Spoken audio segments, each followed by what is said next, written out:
Hi Manalakshmi Jen. Today we shall learn Class 7 Science Chapter 3 of Ncert textbook, that is Fibre to Fabric.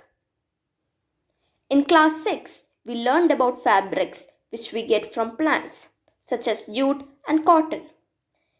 In this class we are going to learn about fabrics which we get from animals such as wool and silk. Where do we get wool from? Wool is obtained from the fleece of certain animals. Sheep is not the only animal which gives us wool, even though sheep wool is the most commonly available wool in the market. Yak wool is common in Tibet and Ladakh. Mohair is obtained from Angora goats, found in hilly regions such as Ladakh. Wool is also obtained from goat hair. The underfur of Kashmiri goat is soft. It is woven into fine shawls called pashmina. The fur on the body of camels is also used as wool. Llama and alpaca found in South America also yield wool. But why do these animals have a thick coat of hair? It is because hair is a poor conductor of heat. So, hair keeps these animals warm. The sheep has two types of fibers that form its fleece. First, the coarse beard hair, and second, the fine soft underhair close to the skin. We only use the fine soft underhair of the sheep to make wool. Some breeds of sheep possess only fine soft underhair. It is because their parents are specially chosen to give birth to sheep which have only fine soft underhair. This process of selecting parents for obtaining special characters in their offspring, such as soft underhair in sheep, is termed as selective breeding. Now, let's learn how the fleece of sheep is converted into yarn and then into sweaters and mufflers. There are 6 steps involved in this process. First, shearing. Second, scouring. Third, sorting. Fourth, picking of burrs.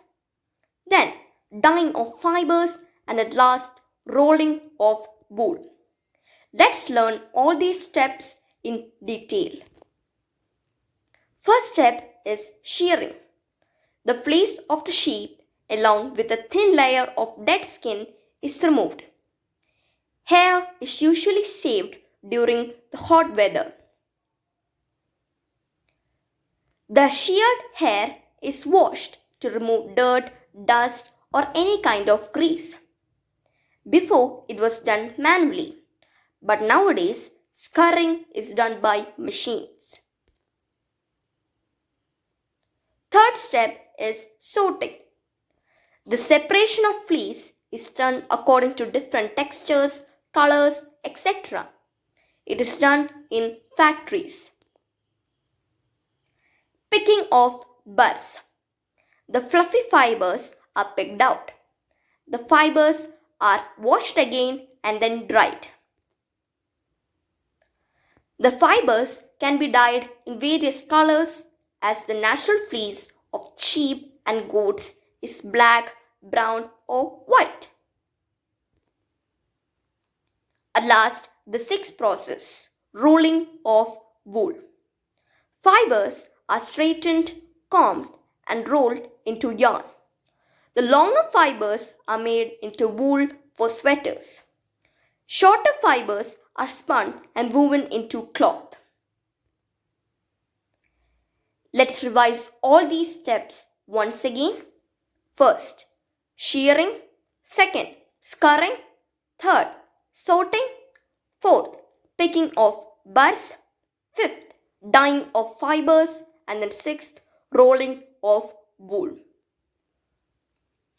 Let's move on to an important topic, that is occupational hazards. What is a hazard? A hazard is anything which can harm or damage someone or something. Sometimes the sorters get infected by a bacterium called anthrax, which causes a fatal blood disease called the sorter's disease. Now let's learn about silk fiber, the life history of silk moth, how silk fabric is made, and different types of silk. First, what is sericulture? Rearing of silkworms for obtaining silk is known as sericulture. Let's learn the life history of a silk moth. First, the female silk moth lays eggs. From these eggs, the larvae come out. These larvae are termed as caterpillars or silkworms. The caterpillars or silkworms feed on fresh leaves of mulberry.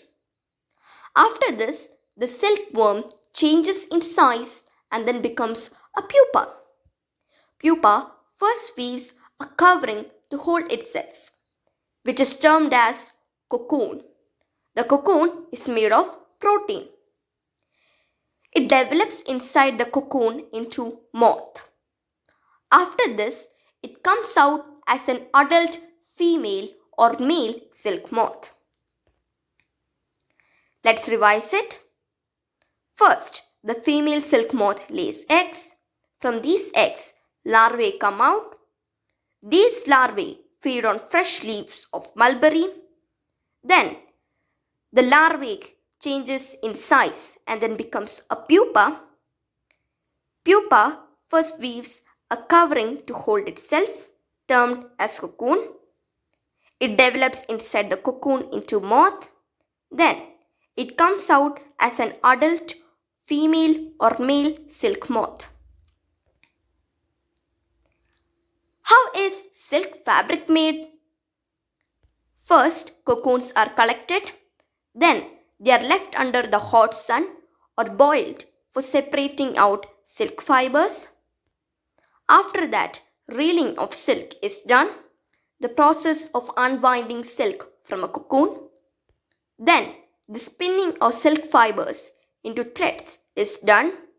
Spinning is done either manually or in factories. And at last, the silk threads obtained are woven into desired cloths. Let's revise it. First, cocoons are collected and left under the sun or boiled. After that, reeling of silk is done. Then, the spinning of silk fibers into threads is completed. The silk threads obtained are woven into desired cloths such as beautiful saris. Let's see different types of silks.